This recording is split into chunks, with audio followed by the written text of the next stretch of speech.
Hello, students. So, these are the definitions of language by different scholars. First, Aristotle. What Aristotle says for language?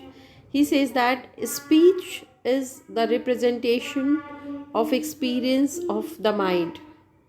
Means what mind experiences, it is represented through a speech. So that is the definition given by Aristotle. What he says that speech is the representation. What representation of the experiences or experience of the mind, means what mind experiences, which comes through speech. According to Aristotle, language is a speech sound. What he says that language is a speech sound produced by human beings. Of course, language is spoken through human beings to express their ideas, emotions, thoughts, desires, and feelings. So that is, Aristotle says that language is a speech sound produced by human beings, and human beings to express all these things, right? So that is finally what Aristotle says, that speech or language, we can say speech is the representation of the experience of the mind, means what mind experiences which comes through speech, or that experience is representation of experience, like what mind experiences, that's a representation through speech, right? So that is Aristotle. Now Saussure is says that language is an arbitrary system of signs constituted of the signifier and signified, right? So what he says that Saussure says that language is an arbitrary, that is an arbitrary system, right? Arbitrary, that is uh, we can say that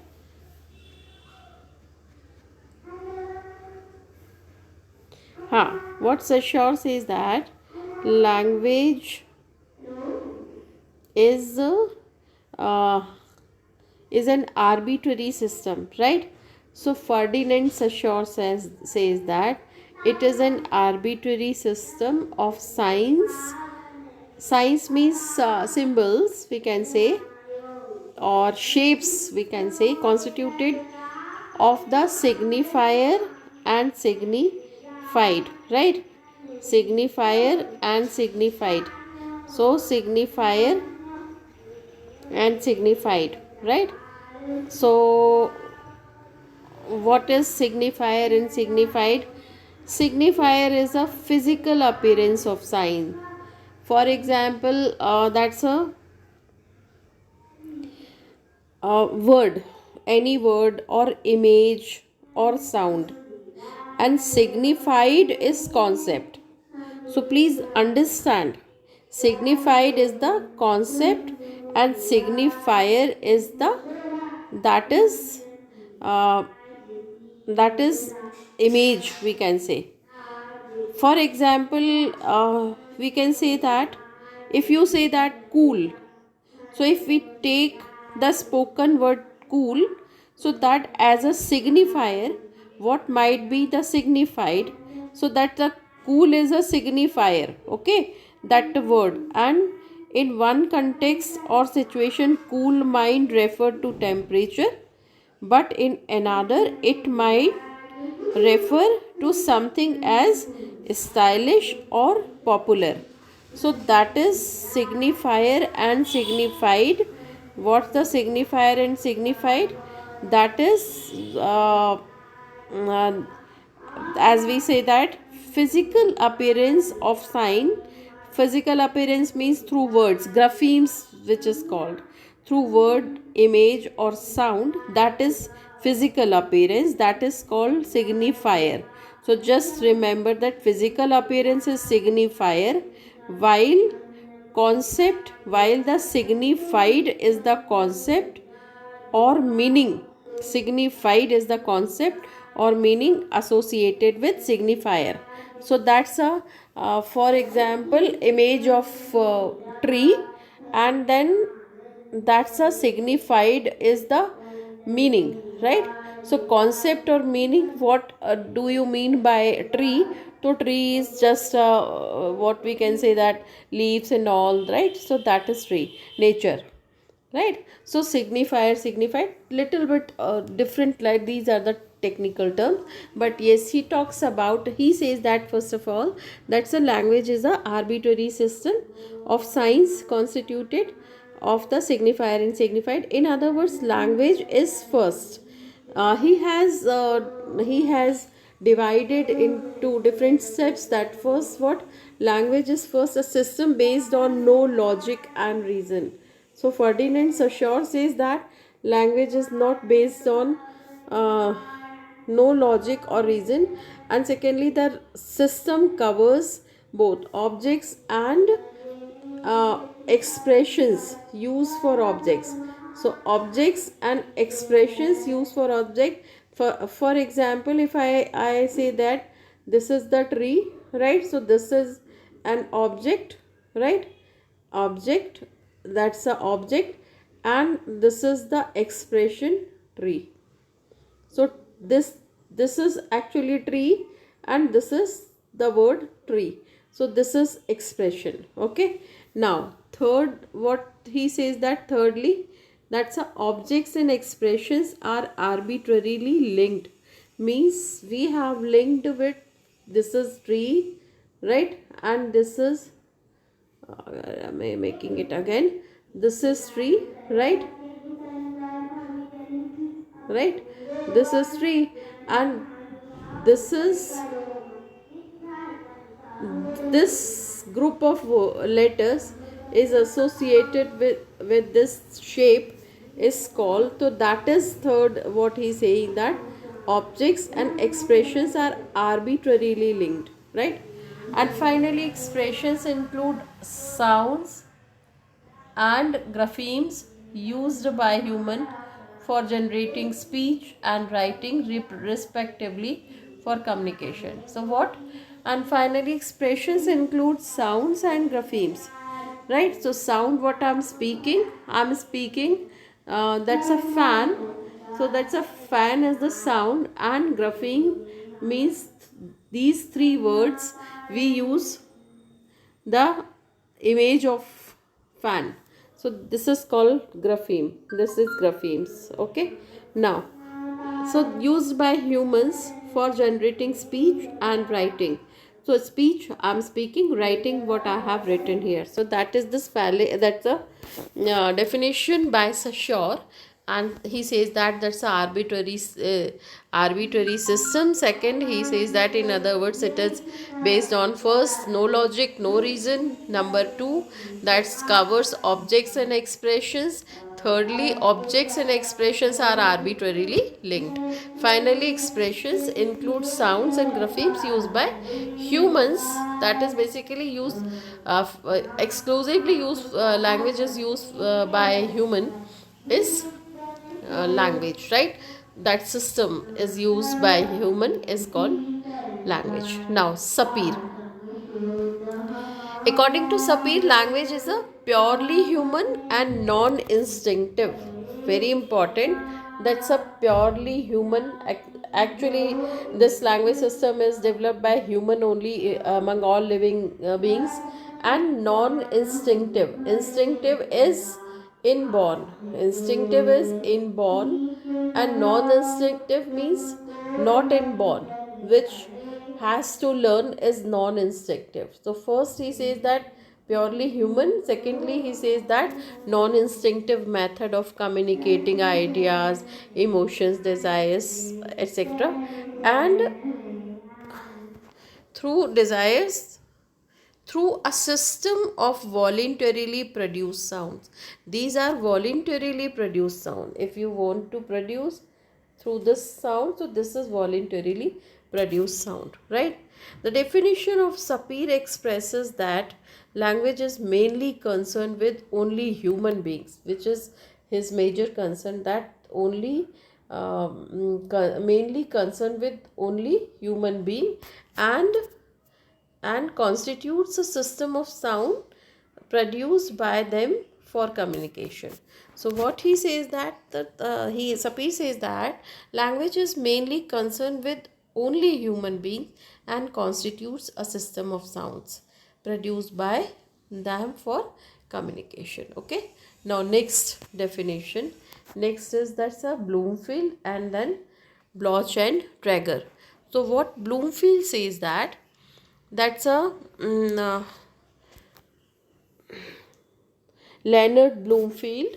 He says that the totality of the utterances that can be made in a speech community is the language of that speech community.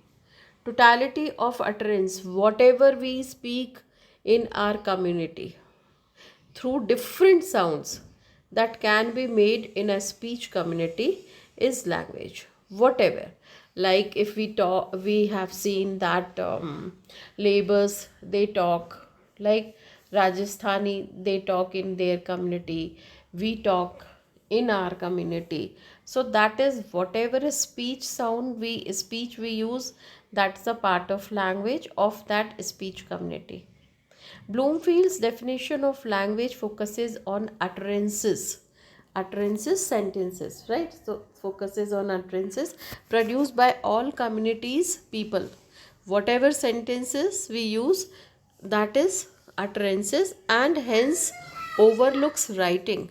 So what he does not talk much about. Leonard Bloomfield does not talk about much talk about actually about mm, writing. He talks about speaking, right? So what he says that utterances actually he talks about, he says that what is utterances is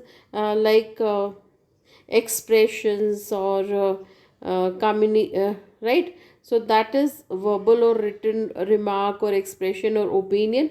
So his focus is on it, and besides he stresses form not meaning as the basis of language. So he stresses on form not meaning. Form means box. So this is the form, box, this is the form. What's the meaning? His focus is not much on meaning. So Leonard Bloomfield says that that's the totality of utterances, whatever we speak, right, that can be made in a speech community is the language of the speech community. Bloomfield's definition of language focuses on the utterances produced by all communities people, right? So that is utterances produced by all communities people, hence overlooks writing. So he overlooks writing part. Besides he stresses forms, right? How language like subject plus verb plus object. So this is the form. So he talks about forms, not talk about meaning, as the form is the basis of language. That is important according to Leonard Bloomfield. Okay. Now next is Bloch and Traeger. According to Bloch and Traeger, a language is a system of arbitrary, right? So language is system of arbitrary vocal sound through a social group. That's a vocal sound, arbitrary vocal sound decided by someone. This is the way to speak, and that is called arbitrary vocal sound through social group that cooperates. And definitely, which is without cooperation, language cannot be like thoughts cannot be shared. So that's a cooperation is important, and their definition of language points out that language is a arbitrary system, vocal sounds, way of communication, and collectively, right? So what he says that language is an arbitrary system, right? I told you that's decided by someone. And vocal sound, speaking is necessary part of language, way of communication, sometime different tones, different mood, different sound. So collectively all these is called language according to Bloch and Tracker. Right? Now next, Noam Chomsky. What Noam Chomsky says that language is the inherent capability of native speakers to understand and form grammatical sentences. A language is a set of finite or infinite sentences, each finite length constructed out of limited set of elements. This definition of language considers sentences as the basis of language. Sentences may be limited or unlimited and are made up of only minor components. What he says that Noam Chomsky says that language is inherent capability, right, of native speakers. Why? Because a baby borns, so he learns, it from learns others from its community, and that's why by default he starts learning, imbibing words and grammar, right? So that is inherent capability of native speakers to understand and form grammatical sentences. So right, suppose in my community Hindi is spoken, mainly Hindi is spoken. So definitely when I learn, so I listen number of like people around me when I was very young, right? When I born, definitely a baby borns, so he listens, he notices sentences and utterances, right? And that is inherent capability of native speakers. So he listens native speakers, and that is he imbibes and he understands and form grammatical sentences, and gradually he is able to understand that how to speak this language, how to okay, this is the grammar rule. So his mind, actually baby's mind starts thinking about grammar, and that is mentally he is ready to make different kinds of he generalizes the rules of language, and then he starts speaking. This says Chomsky.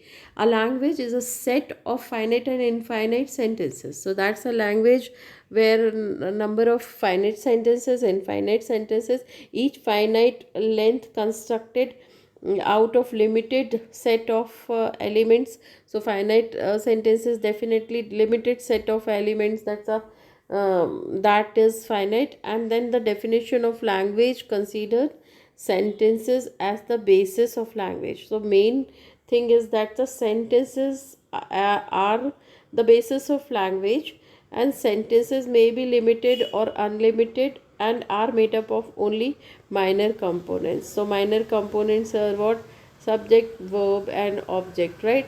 Especially subject and verb. So these are the minor component. So his major, Noam Chomsky's major concern is that language is the it's a sentence which is which plays important role, and that's why he says that it's a basis of language. So that is that says Noam Chomsky. Now Derbyshire says that language is undoubtedly a kind of communication among human beings. So language is actually which is spoken by human beings, and it consists primarily of vocal sounds, articulatory, systematic, symbolic and arbitrary. What he says that language is spoken by exclusively human beings. It consists primarily of vocal sound. Naturally, speaking is very important part of language. Articulatory, and then we articulate language clear and modulation and tone and all. That is articulatory. Systematic, because we follow word order, we follow grammar, right? Symbolic, and that's a of pronunciation and symbols and letters. So letters are actually symbol, so it's symbolic. And of course arbitrary, because that's a sum of the, as a as uh, this author says that Sashore says that no logic, no reason. So that is almost Noam Chomsky says. Derbyshire says that arbitrary. Why? Because sometime no reason, but then that is decided. So we have to, though it's no logic, no reason, but then we have to follow. That's why it's arbitrary. So Derbyshire main concern is that this definition of Derbyshire clearly utters language is the best source of communication. Language is the best source of communication, and it also portrays how human language is formed and the fundamental principles of language, right? So what he says that is language is the best source of communication, and it also portrays how human language is formed. And then how human language is formed. So how it is formed? It is formed through vocal sounds, arbitrary, systematic, symbolic, and articulatory, systematic, symbolic, arbitrary, right? So this is this way language is formed, and fundamental principles of language, and fundamental principles is fundamental rules of language, right? So finally Derbyshire says that language is human is spoken by human being, and that is made up with vocal sound, articulatory, systematic, symbolic, and arbitrary, right? And which is best source of communication, right? So this is his definition, Derbyshire's definition.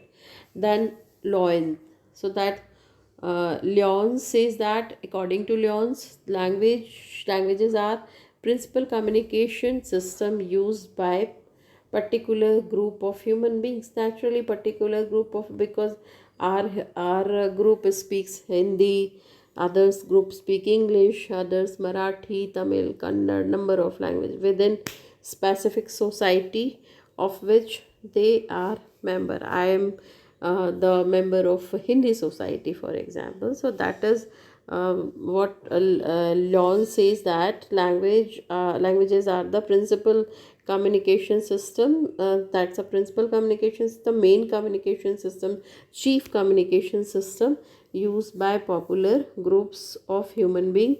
So different groups, like popular groups, there's some famous groups, and we follow them.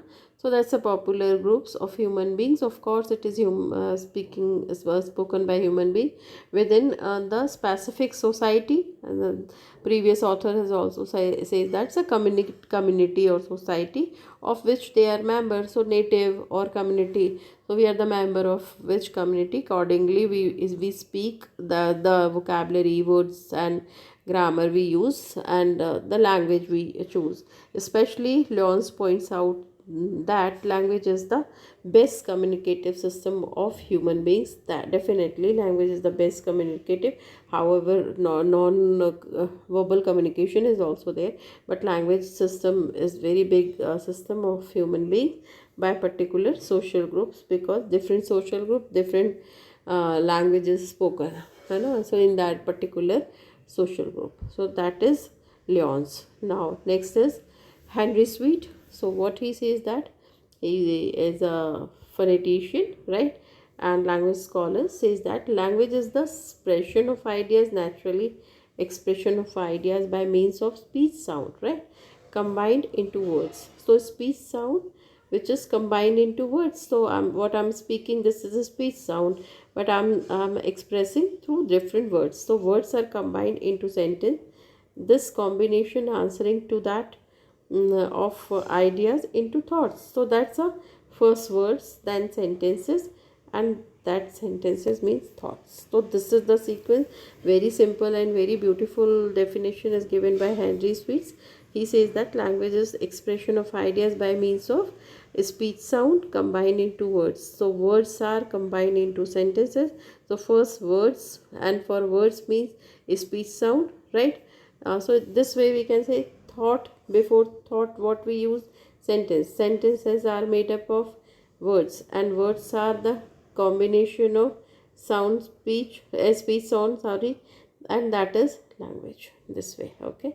Now last, language is a system of communication which consists of set of sounds, naturally set of sounds A, B, C, D, and a number of things, written symbols, all letters which are used by the people of a particular country, right? So in our country or region, Rajasthani, Malvi, Tamil, Kannada, they have their own language, their sign, their symbols, their written and sounds, symbols, and their grammar for talking or writing. Very nice definition is given by Henry Sweet, right? Now, sorry, not the Henry Sweet, that's a simple common language, that's a given by, that's a what, not given by any scholar, but that's a general definition of language. Finally, language is a structured system of communication, naturally structured system, because subject, then verb, then object. This is the structure. That's just one example, but we have to follow the structure system of communication that consists of grammar. And as that's a grammar, because we have to that's a subject verb agreement, singular subject, singular verb, something, then vocabulary. So what kind of vocabulary can be chosen? It is the primary means by which humans convey meaning. So definitely that's a primary means, and then we will be able to understand. Without language it's very tough to understand. So both in spoken and signed form. Signed form is, that's a is spoken, and signed form is written. Signed form is written, right? That is written.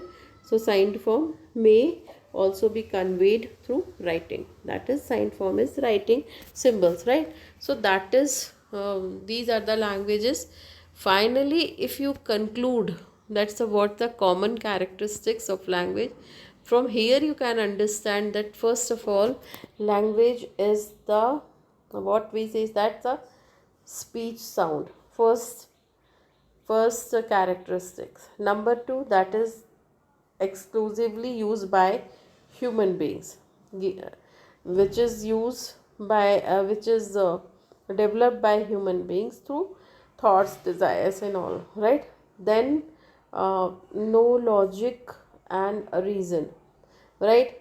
Then what they say is that what our mind experience, right? So this is used by graphemes and sounds, right?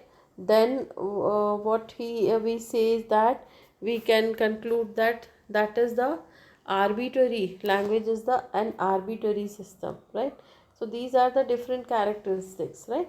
And then language is purely human, we had already discussed.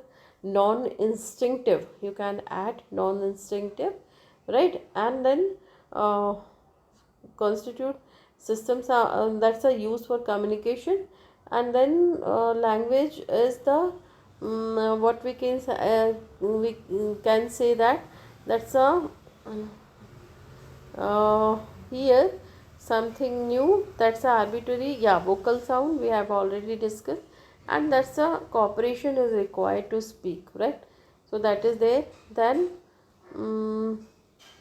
these are the an inherent capability, that's the inherent capability of native speakers, which is important. That is inherent capability of native speakers, right? So these are the some characteristics we can conclude from all the definitions. There are more definitions, but these are the famous definitions. So that is the characteristics of language, right? And then creativity, there are only 26 letters, but then limitless expression is possible through these expressions. So language is creative. Language is arbitrary. Language is system. That's a structured system. Language is structure system. Language is speech sound, right? Language is utterances, different utterances, right? Purely human, non-instinctive, and voluntarily involvement, our involvement, and then community, it is spoken in community. So these are the characteristics we can take from definitions. So that is, I think, all you will be able to understand. If you don't, please contact me. Thank you so much. God bless you.